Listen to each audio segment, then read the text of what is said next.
Mga kawaw balita, maaari ko bang hingin ang inyong like sa video na ito at pindutin na rin ang subscribe button at i-click ang notification bell para lagi kang updated sa aking mga bagong videos. Maraming salamat mga kawaw balita.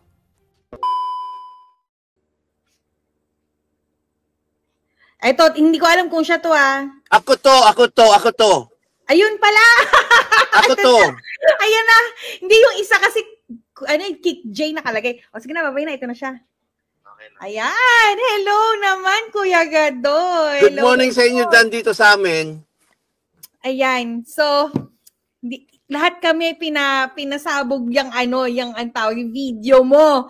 Alam mo ba, ikaw ang sasagot sa lahat ng katanungan ng Sure. Ano yan? Shoutout mo naman yung Buskalan ko. Ay, pa-shoutout daw, Buskalan, tour daw ng kapatid ko, Kuya Gado, pa-shoutout mo daw. Buskalan, shoutout sa'yo dyan, idol. Ayan. Ayan. Ano ba yan? Teka, hold. Huwag ka namang gulo. Ayan, 3,841. Oh my God, tataas pa tayo. Yan, Okay. yung nakalagay dyan na padrino, kasi yan ang ginagamit ko. Pag pumapasok ako kay Joe Cruz. Kay Joey. Kay Joey Cruz. Oo. Minsan Joey nakikita kita doon. Yes. Oo. Ay, ang dami na nila. Sandali lang. Bakit parang dumami ang gustong pumasok? Sandali. Teka lang. O, subscribe nyo na rin ako, para ganon. Mag-subscribe kayo. Ang pangalan niya sa YouTube is Kuya Gado. Kuya Gado USA. Right? Yes. Okay, bigyan ko lang sila Kuya Gado ng tawag dito, ng overview paano ba nangyari ang lahat sa atin. Ganito 'yan. Kagabi, magpa-fasting na ako, hinihintay ko Fajr, pinapanalangin ko inshallah maging maayos tayong lahat. Kung bakit naman biglang dumaan sa mata ko ang video mo ng March 11. So, Okay. probably dito March 12 'yon sa Pilipinas. Ngayon, sabi ko, parang nakukulangan ako. Teka, ang ginawa ko, binisig ko yung mismong page mo, yung mismong channel mo. Yeah. Sabi ko, may nakalagay doon, March 8, 7 p.m. Pag pindot ko pa lang doon, sabi, gusto nyo ba ng scoop? Sabi mo gano'n. Kaya sabi ko, parang in-identify ko, yung alam mo yun, inanalyze ko yung oras ng Amerika. Kasi nasa Vegas kasi si father tsaka si mother napunta din ng LA. So sabi ko, 3 hours backward lang naman ng number pero 1 day ahead tayo sa Pilipinas. Tama. Okay. So ngayon, kinuwenta ko lahat. Gumana na naman ang utak ko. Sabi ko, March 8, 7 p.m. ito, kakakain lang. Sabi ko, tapos ngayon, sabihin na natin matatapos ang kainan, alas 12. After 7 hours kako, nalaman na na shaggy, di ba? Super gora itong si Ateng. Ngayon, ikaw naman, sakto, ipinost mo naman siya nung araw na yun. Wala ka pang alam nun, sigurado? Wala. Di ba? Ang galing ko mag-analyze, di ba? Yes, tama ka. So, nung time na ipinost mo siya, wala ka pang kaalam-alam, naharang naman siya. Nagmamadali siya all throughout, papunta siya ng LAX Airport. Okay. Diba? May immigration doon, hinarang siya. Yung mga ganong detalye, hindi ko na alam. Kasi, hindi, ayun, na-analyze ko na lang yun kasi, okay. Ang nangyari, parang yung time difference ng sinasabi, ang pinagbasihan ko na lang ditong pinakahuli, last na na sabi ko, ito na yon. Yung 8 p.m. mo, hindi tumugma sa 5 in the morning ni PCO Castro na nasa Pilipinas na si EF. Sabi ko, teka, kahit na direct flight ka ko yan, 13 hours ang LAX to Philippines. Yes, tama. So, hindi aabot yung alas 5 nitong si Imposible. Imposible, di ba? Plus, may immigrations din yan, di ba? Yes. Meron pa mga security check yan. Kaya sabi ko, napakalayo. So, yun yung, teka, kailangan gawan ko ng reaction. So, ngayon, Kuya Gado, thank you. At pinaulakan mo kaming lahat na nanonood. 5,000 na kami ngayon dito. Wow naman. Mag-subscribe kayo kay Kuya Gado kung gusto nyo maging updated doon sa Amerika. Kasi Kuya Gado dito sa Pilipinas, naka-news blackout kami. I'm sure. Pati rito parang after the wala nang nilalabas na news. Okay. Can you please tell us paano nagsimula yung yung pagbi-video mo? Okay lang ba Okay. nagda-drive ka? Oo, papasok ako ng work. Ganito, before ko ikwento, siyempre sa shoutout ko yung mga nakikinig sa inyo dyan, nanonood sa inyo. Si Kuya Katano TV, Ati Ann Banson, ano ba yan, si Advincula Channel, yan, sa shoutout. Nagpapa-shoutout lang. Anyway, umpisa na natin. Ano yon Saturday, March 8, birthday ng isang apo namin sa pamangkin. Between 7 o'clock, 7:30, biglang nandito kami sa small room. Malaking, kasi ang, Noy Pits, malaking restaurant yan, malaking bar yan. So, nandito kami sa isang small room, parang exclusive siya, hindi siya doon sa main hall. Nandun kami. Well, pagkatapos kumain, medyo siyempre, paikot-ikot. Biglang may dumating na grupo, marami sila. Hindi ko alam na first day, akala ko may kasalan lang or may reception. Okay lang. Tapos biglang nakita ko, ano to, di ba? Kaya sabi ko, uy, gusto niyo ng scoop? Nag-live ako for 2 minutes. Yung ginamit mong live yan eh. Ibig sabihin itong ginamit ko pang reaction na video mo, live pala yun. Live. Kung mapapansin mo, may sinashout ako dyan, si Melanie, si Sophia yata, kasi nanonood sila from the Philippines. Mga viewers ko yan. So, after that, nakita ko, may mga artista. Sabi ko, I should cut it. Huwag ko ito ila-live. Maganda to, i-video. Mas marami akong viewers. So, kung tatapusin niyo yung second video na uploaded, nakikita nyo, nakunan ko ng video, ng click si Jaya, si Joey Albert, tapos si Tita Boots Bautista, si Tita Boots. Yan ang pinakalas kong personality na nakunan eh. Boots Ansonoa? Yes. Boots Ansonoa, yeah. Oh. Yes, ganito kasi yan.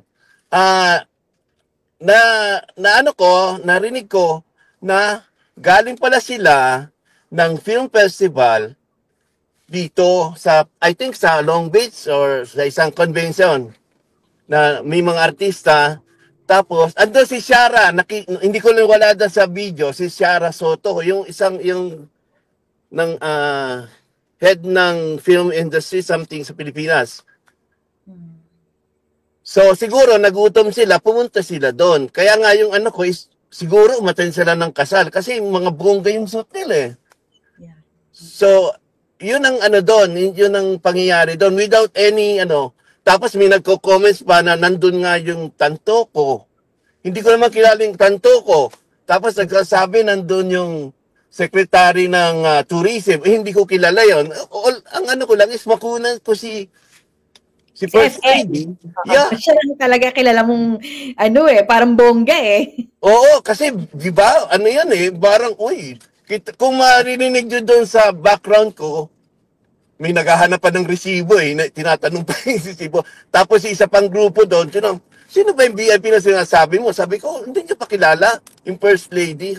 Sino dyan? Yung maliit ka ako, puro maliit. Hindi maliit yan. Sabi ko, yun, yung isa, yun. Kaya magulo yung ko eh. Hindi ako professional video, nagbi-video or vlogger. Kaya magulo yung... It doesn't matter.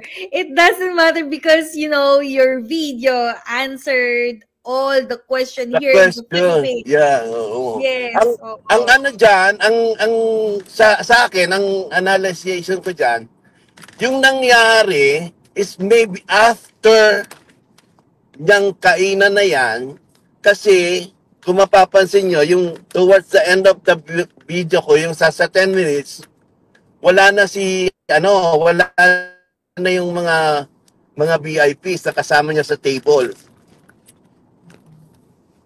So, kung nangyari yung kung mga 12, so, hindi po pwedeng makaalis ka diretso siya sa airport, that is 7, 8 o'clock na eh.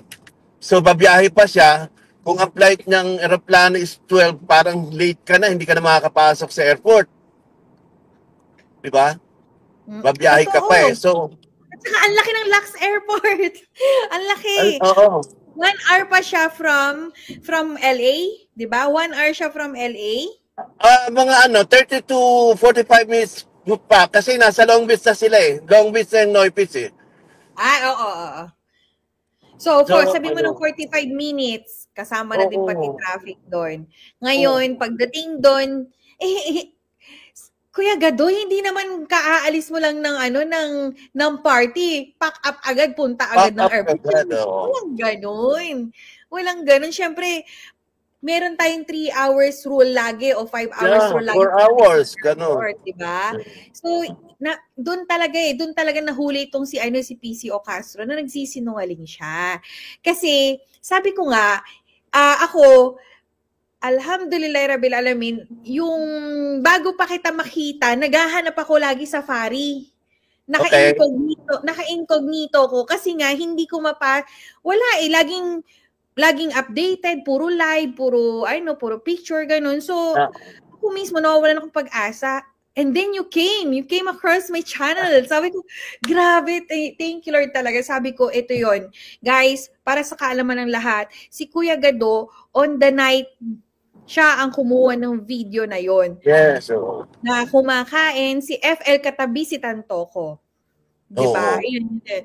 Tapos, yun yung whole video eh. Yun yung whole video. Pero yung nag-live ka, na nakita natin nakatayo na yung mga babae, diba? Kadarating lang nila nun. Tsaka nagpipicture taking sila. With the girls, mga bisita yun dun eh. Kumbaga mga mga marites lang, mga ganon. Kasi nagkapiglaan niya, marami kasi Saturday, maraming nagkumakain doon sa Neupiz. Tsaka kasi nakita ko yung Neupiz, Filipino-owned restaurant siya. Meron pang tung babasahin nyo, kung nakikinig kayo doon sa Quadcom, medyo may controversy ang Neupiz. Doon lagi kasi nagmi-meeting ang lahat ng No, yung kay Galman, yung general. Garma. Di ba na na medyo parang yung pera is na divert, may siya. Basta i-search niyo yung Neupiz. Parang lumalalim ata ngayon magiging alam nyo, guys, okay, ayan, Kuya Gado, itong mga subscribers natin here, mga kapamilya natin, kamaysog natin is also mga mga investigador talaga yan. Yes, dapat lang. So ngayon, nagkataon lang talaga na hindi nabigyan ng pansin yung video mo kasi si Whitey kasi meron siyang niche na tinatawag. Baka iba kasi siya sa sa content mo kaya hindi siya masyadong napakita. Kaya nung na-expose ko siya, guys, mag-follow kayo kay Kuya Gado. Ayan, Kuya Gado, sabi nila, salamat daw ng marami, isa kang bayani ngayon. ng Pilipinas. Matagal, ilang araw na kami hindi pinapatulog nitong KFL na to dahil kabi-kabilaan ng edited pictures, videos na pinopost nila. Yeah. Meron lumabas na taga Beverly na nagpapakita pero walang picture, walang video ni First Lady. Ayan, ako meron. Ay, oo, yung bald, yung hairs, yes. Oo, kasi yun natabunan ka nun eh. Kasi siya, sinabi niya dito, yung Astoria, di ba? Astoria Beverly Hills. Yes. So yun, may nagsabi nga na ito na, may na-hold na sila, kaya lang wala na ng video. Guys, papaliwanag ko kung bakit hindi na siya nilagay talaga sa mainstream media. For the sake of tawag dito, discreet yan kasi unang-una hindi naman typical na tao lang ang involved. Yes. Hindi naman artista yan eh. First lady yan. 'Di ba? So talagang hindi na yan ilalabas. However, kasi nakita nyo naman, isinabay naman kasi kay Tatay Digong. 'Di ba?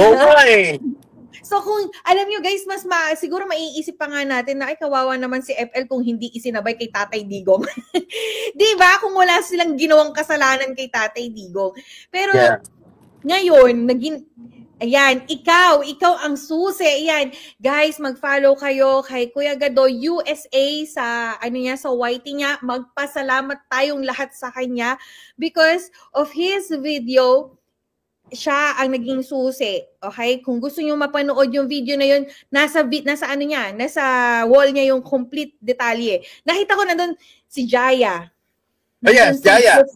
Joey Albert. Joey Albert, Boots Anson Roa. Sino pa ba yung nakita ko? Shara Soto. Si Sarah, hindi ko nakuha ng video si Sarah. Lara Soto, yung sinasabi mo MTRCB, head. Yes, so. Tapos, sino pa ba? Jokoy. Jokoy was there? Jokoy, wala to sa party na nakuhanan ko. Wala doon. Pero siya, nag-perform siya sa other, doon sa hotel. Doon sa hotel. Maybe before the night yan. Okay. Tapos, I'm not, ayoko ng fake news na i-claim ko yung mga gano'n na wala doon eh. Tsaka walang kakwenta-kwenta yung video ko. Kaya pagtsagaan nyo na lang. Kung ano pa nga yung hindi mo inedit, kung ano pa yung biglaan mo lang nakita, yun pa yung talagang magte-trending. Yan guys, pasalamatan natin si Kuya Gado. Wala pong edit yun. Actual po yun. Wala pong dagdag, wala pong bawas yun. Kung makikita nyo, kung tignan nyo yung mukha ni First Lady, nandun pa yung marka na... Yung marka niya dito. Oo, yung dito niya, marka niya sa kita pa rin. Tapos, Kuya Gado, ito ang question ko. Nung time na pinost mo siya, wala ka pang kaalam-alam. Diba? Wala. Kasi yung first video, yung 2 minutes, automatic yun eh. Pag nag-live ka, pag pinatay mo, automatic yun. I-upload niya na ni White, magsasarili na yon. Yeah. And then, yung 10 minutes, the following day ko pa Monday ko pa yung in-upload kasi Sunday, it's nothing. So, kumbaga, wala namang importante dyan. But I decided... Guys, uulitin ko, para mas maliwanag sa lahat, the shortest video na 2 minutes, yun yung nakapost sa akin. Iyon yung live video, so hindi edited yun, guys. Walang walang edit ng time o kung ano man yun. Makikita nyo, legit, real time nung time na yun na pinost siya ni Kuya Gado. Yes. So, ayun na. Answered prayer talaga dumating ka, Kuya Gado, sa amin. Yung nga yun eh, kita mo sa background, may nagtatanong ng resibo kasi ako kinakausap. Nakita ko yun. Sabi mo pa nga, gusto niyo ba ng school? Oh yes. Gusto ba ng school? Diba, scout naman yung First Lady nasa Amerika? Diba? Yes. Walang mali siya yun sa akin. Kaya kayo yung mga dyan, huwag niyo ako pag-interesan. Wala akong kwentang tao na Uy, grabe, hindi eh. No, Kuya Gado, whatever you have now is, we really appreciate your effort. Actually, accident, parang hindi mo ina-expect, di ba? Accident blessing yan na malaki ang tulong nito para masagot yung katanungan, nasaan nga ba ang First Lady ngayon? Yes. So, nandito siya nung sinasabing may namatay. Nandito siya. Which is 8 dito, 9 dyan. Diba? So, Kuya Gado, okay. Nung nakita mo, di na i-post mo na yung video. Wala ka pang kaalam-alam. Nakita mo ngayon, namatay. Namatay itong si Sir Pawi Tantoco. Yes. Anong naramdaman mo nun? Binalikan mo ba yung video mo? O naghanap ka kaagad? Actually, yung Monday morning, medyo tumataas na yung views ko. Tapos may nagko-comment sa dyan na, uy, yung nasa kaliwa ni First Lady ang namatay. Ha? So, kagabi ko nga lang ni-review uli na, ito ba? I'm not sure kung ito yung namatay. So, hindi ka pa sure talaga, di ba? Walang. Ang sabi ko nga, maka 10,000 views lang to, masaya na ako eh. Ngayon, kilala ka na lang lahat. Guys, lahat tayo mag-subscribe kay Kuya Gado at supportahan natin ang channel niya. Siya ang makakatulong sa atin sa Amerika. Dahil kasi dito sa Pilipinas, totally zero kami. Zero kami when it comes to FL news. Pinopost kasi mga old pictures, ini-edit na lang. Yun nga eh. Diba? Ngayon, guys, okay, ang conclusion ko dito, guys, ginawa ang tawag dito, pagdukot kay Tatay Digong just to cover up this scandal. Yun. May katotohanan ng sinasabi ni Madam Boljak, Madam Maharlika na nag-aalangan pa ang dalawang lalaki, si Romualdez at si Vangag. Pero sa kagustuhan na nga nitong ipit na si FL, kaya ang ginawa niya, gawin na ang extraction. Yun. So guys, ito, because of Kuya Gado, ako personal po, ako nagpapasalamat sa inyo dahil matagal na po kaming puyat, ilang araw na, mula nung lahat kami nag-iiyakan tayo, alam natin yan, naiiyak na kaming lahat dahil sa hinahinatnan ni Tatay Digong, ni Madam Hanilet, ni Kitty. Si Kitty na walang kamuang-muang kawawa. Yeah. Ginurgur talaga. Ikaw ang naging susi sa amin. Kung bakit naman kagabi sabi ko, patulog na ako talaga. Alam niyo ba nung nakita ko yung video mo na March 8, biglang parang nagliwanag yung mata kong gano'n at ay, teka, kailangan ko nang i-edit to agad-agad. Kaya sabi ko, maraming salamat sa iyo, Kuya Gado. Guys, magpasalamat tayo kay Kuya Gado. And Kuya Gado, sa tingin nyo ba, ikaw, ano ang conclusion mo sa pangyayari? Bakit ginawa ito pagtatakip kay FL tapos nilabas si Tatay Digong? Meron ka bang naiisip ngayon? Kung yung teorya na pananakip ito, pwede kasi bakit biglaan? Di ba? Oo. Biglang kay tatay, di ba? Tsaka dito kasi, when it comes to drugs, overdose, o whatever, kung ano yung pag meron ganun, pag minamatay, at kung sino yung mga kasama, talagang i-hold yan. Pa-imbestigahan yan, kasi minamatay. O lalo na daw na, sa umpisa kasi, I don't know kung how true na overdose ang case, mas lalong ma-hold yan, i-imbestigahan yan. Shout out kay Kuya Gerald at Bincula, kay Ann Banso, na aking mga loyal na kaibigan ko dyan sa Pilipinas. Small YouTuber lang po ako, hindi ako professional, hindi ako kumikita sa YouTube, wala akong pakialam. Ang gusto ko lang, i-enjoy niyo yung video. Hindi, ganito yan, Kuya Gado. Sa totoo lang, kami dito ngayon sa Pilipinas, struggle talaga ang panonood sa mainstream media. Kaya nga ako mismo, ni-impose ko talaga, i-unfollow nyo na yung mga mainstream media kasi puro kasinungalingan na lang ang binibigay. Ngayon, Kuya Gado, kahit nasabihin mo na maliit kang YouTuber o content creator, ikaw ay isa ng bayani sa amin dahil kung wala ka, hindi masasagot itong questions namin na to. Wala yan sa laki o sa liit ng subscriber mo. Ang importante na ipahayag mo, na i-relay mo yung message mo sa buong Pilipino na nagmamahal kay Tatay Digong. Alam ko, isa ka sa nagmamahal kay Tatay Digong, di po ba? Ay, oo naman. Solid. Mula pa ng 2016, yung first election. Isa ako sa mga nagrarally rito para kay Tatay Digong. At isa rin ako sa nabudol dahil ilang t-shirt, ilang hoodie yung meron akong BBM. Binibili namin sa rito para isuot. Meron pa akong 3 t-shirt doon. Gugupitin ko yung BBM. Yung Sara lang ititira ko. Dilalabas ang dede ko. Okay lang. Okay lang. Opo, importante makasupport pa rin tayo. Bali kasi ngayon naka-live tayo sa Facebook, tsaka naka-live tayo sa YT. Hindi ko kasi nila-live usually yung mga ganito sa TikTok kasi sensitive sila eh. Masyado, madali ako mabandon eh. Lagi ako nababahin. So ngayon ito, guys, kung gusto ninyong maliwanagan, okay, ang dami na ding nagbabash diyan. Kayong mga nang babash, ito nakasalalagay kay Kuya Gado yung kasagutan ng mga tanong namin na sinasabi nyo kami fake news. This one is not a fake news kasi live video ang ginawa niya. Oo. Live yung video niya, yung 2 minutes clip na yun, naka-live po iyon. Okay?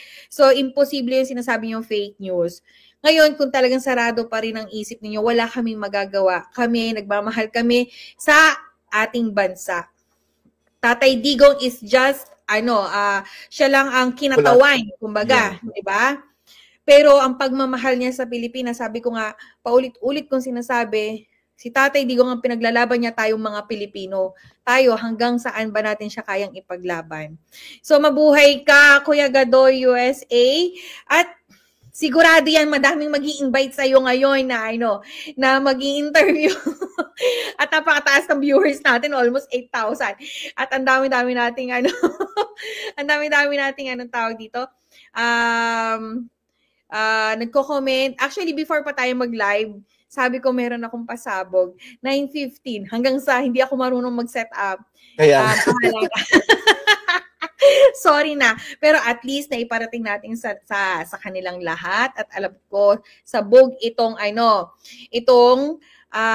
ating channel. Ayan. So gusto ko lang i-shoutout din ito yung alam nyo guys, sa totoo lang yung mga small content creator, i-follow nyo na.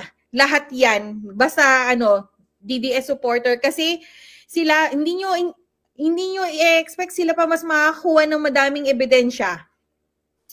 Shoutout kay Dada TV Official and Achi, iyan, Sarah, Almusen, iyan. Maraming salamat. And meron ka bang message Kuya Gado? Batiin mo na lahat ng gusto mong batiin. Yung mga kaibigan ko dyan, lalo na dyan nga sa Laguna, yung mga kamag-anak ko, wala naman nanonood na kamag-anak ko sa sa YouTube eh.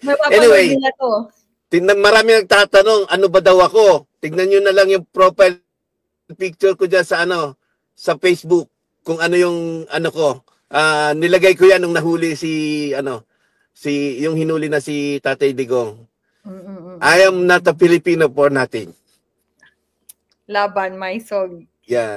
Maraming salamat sa iyo, Kuya Gado. At saka hindi, guys, alam niyo kung paano kami pinagtagpo. Nag-comment siya doon sa picture ko. Actually, sa YT, ang hirap mag-reach out eh.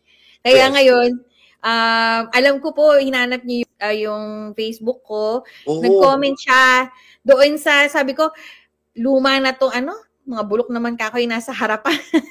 Oh, yes. Di ba? Yun eh. Meron kasi akong pinost na gano'n. And then, ang sabi mo lang doon is, Hi, Kuya Gadoy USA here. Alam mo ba, parang lumaki yung ulo kong gano'n na, oh my God, ito yun. Tapos hanggang sa, hindi ka nagre-reply, sabi ko, baka tulog pero gigisingin kita. Calling, Kuya Gado. Sabi So, Kuya Gado, hindi ko natatanungin yung full name mo. Alam ko kailangan protektahan din natin si Kuya Gado. Pati yung yung address, alam natin na sa Amerika siya. Okay, yes. Guys? And yun na nga, sa Philippines, ang sinusuportahan niya is Duterte pa rin po. So, yun, ito. Ang dami nag-friends request. Sorry ha, hindi ako tatanggap ng ha. Inaano ko yan. For security, oo. At Kuya Gado, gusto ko ipaalam sa'yo na itong March 28 na to, birthday ni Tatay Digong. And isa to sa malaking regalo para sa kanya. Sinasabi ko po sa inyo talaga na ito malaking bagay sa kanya to kasi lahat tayo naggulantang sa ginawa sa kanya. Laban talaga po. Maraming salamat Kuya Gado. I'm not a Filipino for nothing. Mabuhay po kayo, Kuya Gado. Salamat sa mga salamat sa subscribers nyo, mga subscribers dyan. Hoy, ulitin ko mag-subscribe kayo kay Kuya Gado. USA, yan, naka na siya, naka-pin siya sa screen natin. Salamat. Okay, so for sure, Kuya Gado, madaming mag-invite pa sa'yo ng interview. Okay, maraming salamat. Assalamualaikum. Wassalamualaikum. Bye-bye sa inyo. Ingat kayo dyan.